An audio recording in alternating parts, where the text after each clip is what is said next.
Hello दोस्तों। जैसा कि अब तक हमने देखा कि कैसे लिन मोयू को चैलेंज करने आए हुए लिंग ज़ेंग को लिन मोयू पॉइंट्स के जाल में फंसा देता है और लिंग ज़ेंग भी लिन मोयू से बदला लेने के लिए पूरी तैयारी में आया होता है, जिसमें वो समन सील टेलिस्मैन की मदद से सभी स्केलेटन को सील कर देता है और फिर अपने सबसे ताकतवर हमले लिन मोयू पर करता है।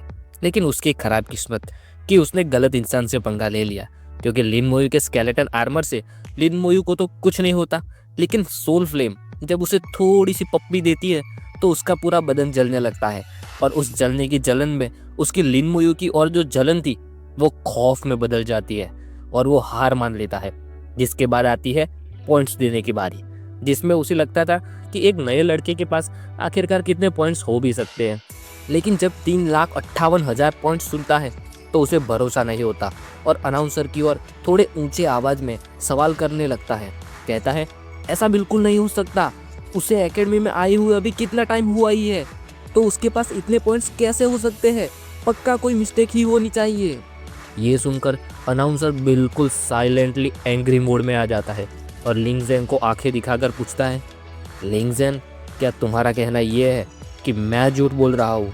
ये सुनते ही लिंग ज़ेन अपने पूरे होश में वापस लौट आता है और डर के मारे सिर झुकाकर कहता है, नहीं, मेरे कहने का वो मतलब नहीं था।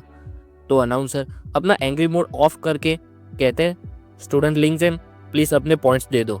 तो लिंग ज़ेन आगे क्या होगा इस सोच में डर के मारे नीले पड़े हुए चेहरे के साथ सिर नीचे करके धीरे से कहता है, मेरे पास उतने पॉइंट्स नहीं है। तो वो अनाउंसर पीछे मुड़कर कहता है, तुम्हारे पास अभी टोटल 1,28,000 पॉइंट्स मौजूद है, जो पहले लिन मोयू को ट्रांसफ़र कर दिए जाएंगे। बाकी बचे पॉइंट्स चाहे तुम उधार लो या कुछ भी करो, लेकिन उन्हें 6 महीनों के भीतर भीतर दे देने होंगे। अगर तुम नहीं दे देते तो तुम्हें एकेडमी से निकाल दिया जाएगा और मैं तुम्हारे बैकग्राउंड के बारे में जानता हूँ। स्कूल पर्सनली तुम्हारे परिवार से भरपाई की मांग करेगा।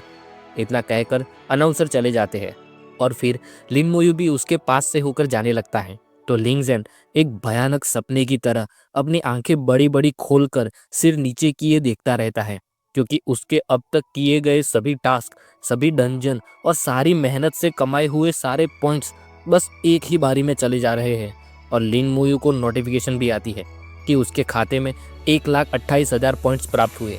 लिन मोयू ना पॉइंट्स पर और ना ही लिंग ज़ेन की हालत पर कोई एक्सप्रेशन देता है और वहाँ से चला जाता है। इससे हमें सीख मिलती है कि हमें सभी चैलेंज से पूरी ताकत से लड़ना चाहिए, लेकिन सामने वाले के हारने पर जश्न मनाने के बजाय फिर अगले चैलेंज के लिए आगे निकल जाना चाहिए। लिन मोयू जैसे ही स्टेज से नीचे पहुंचता है तो शियासुए आश्चर्य में उससे पूछती है, तुम इतने ताकतवर कैसे बने? हम फ्यूचर में साथ मिलकर डंजन क्लियर करें तो कैसा रहेगा?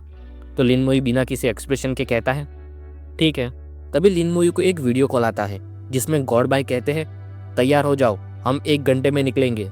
तो लिन मोयू बड़ी बड़ी आंखों से देखता रहता है और आश्चर्य से खुले मुंह के साथ सोचता है, उन्होंने मुझे कहा था कि वे मुझे ओपनिंग सेरेमनी के बाद यूएन बैटलफील्ड पर ले जाएंगे, लेकिन मैंने उसे इतनी जल्दी होने के बारे में नहीं सोचा था। फिर लिन मोयू शियासुए से अपनी बात खत्म करके वहाँ से पीछे मुड़कर जाने लगता है, यूएन बैटलफील्ड पर जाने के लिए गॉड बाय के पास जाने से पहले तैयारी करने के लिए। शियासुए बाकी 2 के पास जाकर कहती है, लिन मोयू ने कहा कि वो यूएन बैटलफील्ड पर जा रहा है, वो सचमुच ब्रेक नहीं लेने वाला। तो फेंगशू आश्चर्य में कहता है, यूएन बैटलफील्ड? मैंने सुना है कि ये असली की बैटलफील्ड है, इंसानियत की आखिरी लाइन है, इंसान और अबिस वहाँ पर हजारों सालों से लड़ रहे हैं। तो ज़ू में कहती है, वहाँ पर बहुत खतरा है, लेकिन वहीं पर कई सारे डंजन, सीक्रेट रेल्म और अपॉर्चुनिटीज़ भी मौजूद हैं। लिन मोयू वहाँ फिर से उसी जगह पर जाता है और अब तक के सारे इक्विपमेंट और इंस्ट्रूमेंट टेबल पर रख कर सामने मौजूद रिसेप्शनिस्ट को कहता है, इन सबको बेच दो। और फिर वहाँ से वापस जाते हुए सोचता है, मैंने गोल्ड ग्रेड इक्विपमेंट लगभग 20 लाख गोल्ड कॉइन में बेच दिया है। अभी मेरे पास 140 स्केलेटन वॉरियर्स और 70 स्केलेटन मेड मौजूद है, तो बाकी के इक्विपमेंट मेरे कुछ काम के नहीं है ज़्यादा। और नीचे नोटिफिकेशन में दिखाता भी है कि उसके पास 140 स्केलेटन वॉरियर्स और 70 स्केलेटन मेज हैं। बाकी सारी इन्फॉर्मेशन तो सेम टू सेम ही है, बस इस बार लेवल में गलती नहीं की और लेवल 22 ही दिखा हुआ है। खैर, फिर लिन मोयू और गॉड बाय दोनों उसी बागीचे वाली जगह पर जाते हैं जहाँ मैंग आनवन मौजूद है और गॉड बाय मैंग आनवन को कहते हैं, ओल्ड मैंग, हमें यूएन बैटलफील्ड पर भेज दो। तो मैंग आनवन अपने हाथ में येलो एनर्जी से कुछ करते हैं और वे दोनों टेलीपोर्ट होने लगते हैं। टेलीपोर्ट होते वक्त वे फिर से उसी टावर के पास से होकर गुजरते हैं। तो लिन मोयू उसे देखते ही फिर से उसकी ओर बड़ी बड़ी आंखें खोलकर देखता ही रहता है और मन में कहता है शेनशिया टावर। तो गॉड बाय लिन मोयू के विचार समझ जाते हैं और स्माइल करते हुए आंखें बंद करके कहते हैं धीरे धीरे, जानता हूँ तुम्हारे पास इसके अंदर जाने के 2 चांस मौजूद है, लेकिन तुम्हें अपने दूसरे एवोल्यूशन तक राह देखनी होगी। यहाँ आने से पहले उस रास्ते तुम्हें यहाँ ज़्यादा फायदा होगा। इतना कहते ही उनके ऊपर कुछ सिंबल वाली येलो रिंग आती है और बिल्कुल पहले की तरह ही येलो कलर की टेलीपोर्टेशन लाइट होती है। तो घोड़बाई कहते हैं चलो चलें। फिर वे दोनों यूएन बैटलफील्ड पर पहुंच जाते हैं, जहां एक कांटों से भरी दीवार, उसमें एक बहुत बड़ा गेट और वो सब जंजीरों से बंधा हुआ है और उन सब के ऊपर एक बिल्ली की आंख जैसी एक आंख हवा में तैर रही है। ऐसा नज़ारा देखकर सभी को चौंकाने वाला खुद अचंभे में पड़ा है और बड़ी बड़ी आंखों से देखता रहता है। पूछता है ये है यूएन बैटलफील्ड।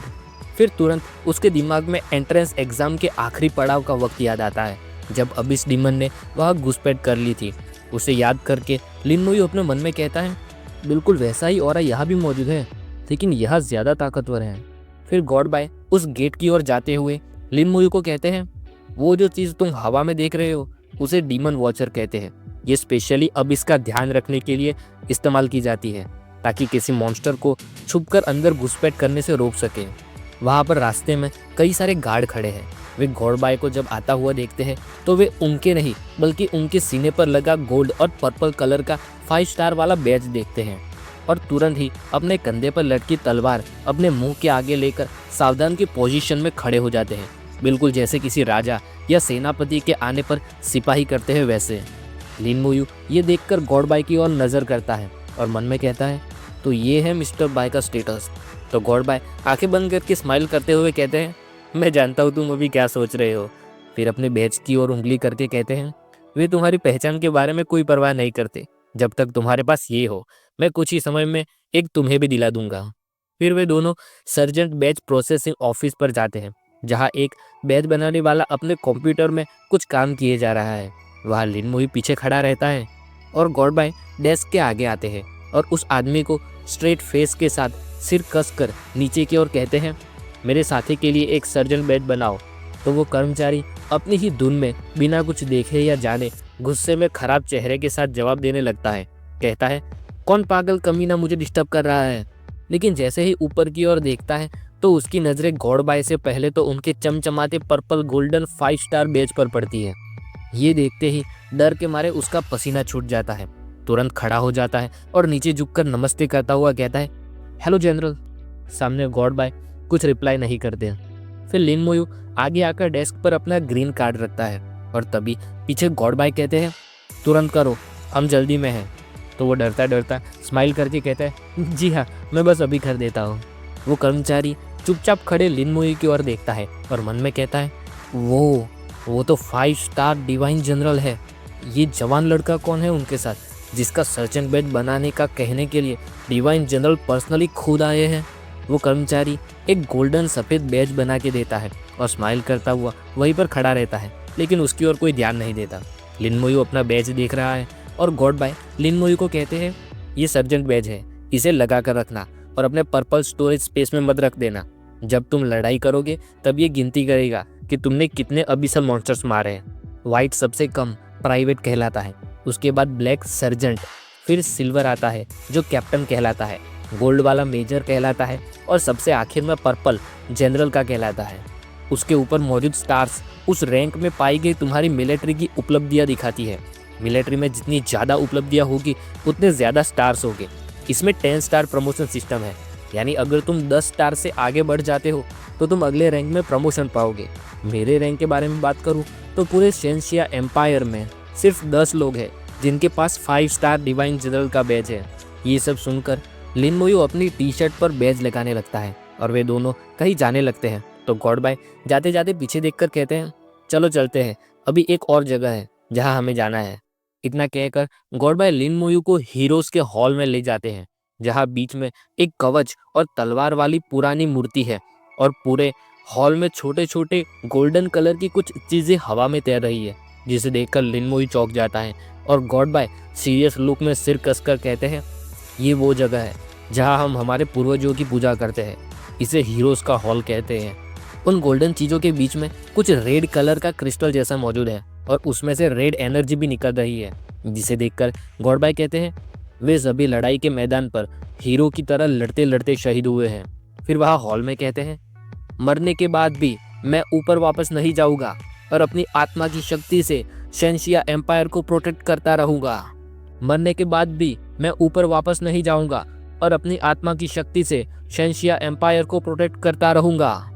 और फिर हाथ और फिस्ट जोड़कर सिर झुकाते हैं और कुछ याचना करती आंखों से कहते हैं शेंशिया की यंगर जनरेशन बाई यूएन, प्रार्थना करता हूँ शाही पूर्वज से कि मेरे जूनियर को आशीर्वाद दीजिए। शेंशिया की यंगर जनरेशन बाई यूएन, प्रार्थना करता हूँ शाही पूर्वज से कि मेरे जूनियर को आशीर्वाद दीजिए। तो इतना कहते ही एक टावर में से लाइट आती है और वो टावर एक्टिवेट हो जाता है। उसकी नोटिफिकेशन भी दिखाती है कि ये टावर ऑफ डिस्ट्रक्शन है, शेंशिया के 3 डिवाइन टावर्स में से एक। और तुरंत टावर ऑफ डिस्ट्रक्शन की बीम लिन मोयू के ऊपर आकर गिरती है। गॉडबाय लिन मोयू को कहते हैं टावर ऑफ डिस्ट्रक्शन ने तुम्हें तुम्हारी स्पिरिचुअल पहचान दे दी है। इस रास्ते अगर तुम यूएन बैटलफील्ड में मारे भी जाते हो फिर भी हमारे पास तुम्हें वापस से जिंदा करने का एक रास्ता होगा। इसे तुम्हारा दूसरा जन्म कह सकते हैं। तभी गॉडबाय के बैज में तलवार पर मौजूद 5वां स्टार गायब होने लगता है। ये देखकर लिन मोयू बहुत चौंक जाता है और फटी हुई आंखों के साथ खुले मुंह से मन में सवाल करते हुए कहता है वापस जिंदा? मिस्टर बाय ने अपने मेरिट का पूरा स्टार इस्तेमाल कर लिया मुझे दूसरी जिंदगी देने के लिए। क्या मेरे जूनियर को आशीर्वाद देने का मतलब ये था? तो लिन मोयू को जब समझ आती है तो वो उस लाइट के नीचे खड़ा आंखें बंद करके सिर कसकर थैंक यू कहता है। लेकिन सोचने जैसी बात है कि गॉडबाय ने लिन मोयू के लिए ऐसा काम किया है जिससे पूरे शेंशिया एम्पायर में 5 स्टार वाले अब सिर्फ 9 ही बचे। और उन्होंने इस स्टार के लिए भी कितने मॉन्स्टर्स मारे होंगे। गॉडबाय फिर लिन मोयू के कंधे पर हाथ रखकर स्माइल करते हुए कहते हैं उसके बारे में चिंता मत करो, जब तुम यूएन बैटलफील्ड पर जाओ तो बस थोड़े ज़्यादा मॉन्स्टर्स मार लेना। अगला अब मैं तुम्हें ऑफिशियली यूएन बैटलफील्ड के बारे में बताऊंगा। फिर वे उसे एक किसी लंबी चाइना वॉल जैसी दीवार पर ले जाते हैं और वो दीवार दिखाकर कहते हैं शेंशिया एम्पायर के लड़ाई के किले द ग्रेट इटर्नल वॉल कहलाते हैं। यहाँ ऐसे टोटल 9 किले हैं एक लाइन में जो एक दूसरे से हजारों किलोमीटर दूर है। वे मिलकर ग्रेट इटर्नल वॉल बनाते हैं। हम अभी जिस किले में मौजूद हैं ये पहला किला है और यही लड़ाई की आखिरी लाइन भी है। बाकी की कंट्रीज की तरह नहीं जिनको अक्सर मदद की ज़रूरत पड़ती है। हमारे शेंशिया एम्पायर में कभी भी अब इसके मॉन्स्टर्स लाइन तोड़कर अंदर नहीं घुस पाए जब से ये इटर्नल वॉल पूरी बनकर तैयार हुई है। यूएन बैटलफील्ड में कई सारे डंजन के गेट भी मौजूद हैं, लेकिन अब इसके मॉन्स्टर्स इंसानों को अंदर जाने से रोकते हैं या फिर डंजन के आगे जाल बिछाकर इंसानों को फंसाते हैं। डंजन गेट के आगे होने वाली लड़ाइयाँ सबसे ज़्यादा इंटेंस और भयानक होती है, तो तुम्हें बहुत ज़्यादा संभल कर रहने की ज़रूरत है और तुम्हें ज़्यादा से ज़्यादा टेलीपोर्टेशन स्टोन खरीदने की ज़रूरत है जो तुम्हें किले पर वापस ले आए। इतना कहकर गॉडबाय लिन मोयू को वहाँ पर छोड़कर वहाँ से वापस टेलीपोर्ट होने लगते हैं और जाते जाते पीछे मुड़कर कहते हैं बस मुझे तुम्हें इतना ही कहना था, अब बाकी सब तुम्हारे ऊपर है। इतना कहकर वे टेलीपोर्ट हो जाते हैं। फिर लिन मोयू वहाँ से बाहर बैटलफील्ड पर जाने के रास्ते की ओर अकेला जाने लगता है तो वहाँ खड़े गार्ड का ध्यान उसकी ओर जाता है। बाएं खड़ा गार्ड लिन मोयू के स्टैट्स देखकर कहता है लेवल 22। तो पीछे खड़ा कोई गार्ड पूछता है बच्चे क्या तुम तुम्हारे माता पिता के साथ आए हो? तो सामने वाला गार्ड कहता है बाहर मौजूद मॉन्स्टर्स में से सबसे कमज़ोर भी लेवल 30 है और अब इस मॉन्स्टर्स भी मौजूद होंगे, बाहर बहुत खतरा है। तो लिन मोयू बिना एक्सप्रेशन दिए कहता है थैंक यू, मैं जाकर देखूंगा। लिन मोयू जैसे ही बाहर आता है तो वह धुंध और पार्टिकल से भरा नज़ारा देखकर कहता है यह अबिस का ऑरा बहुत स्ट्रॉन्ग है और दूर तक देखना भी बहुत मुश्किल है। तभी अचानक लिन मोयू के पीछे से कुछ बहुत तेज़ी से उसकी ओर आता है और वो जो कुछ भी है वो आकर स्केलेटन आर्मर से टकराता है। तो लिन मोयू उसकी ओर देखकर कहता है टिक अटैक। और इसके साथ ये चैप्टर यहीं पर खत्म होता है। अब देखना यह है कि लिन मोयू पर हमला किसने किया, क्या कोई मॉन्स्टर है या फिर अभी तक बाय लिशन का कोई प्लान। और लिन मोयू लड़ाई के मैदान में आ तो गया है, लेकिन क्या यहाँ मौजूद अबिस के मॉन्स्टर्स से लिन मोयू निपट पाएगा या फिर कोई ऐसा भी अबिस मॉन्स्टर आएगा जो लिन मोयू से भी ताकतवर होगा। ये सब हम देखेंगे अगले चैप्टर में, लेकिन तब तक के लिए बाय।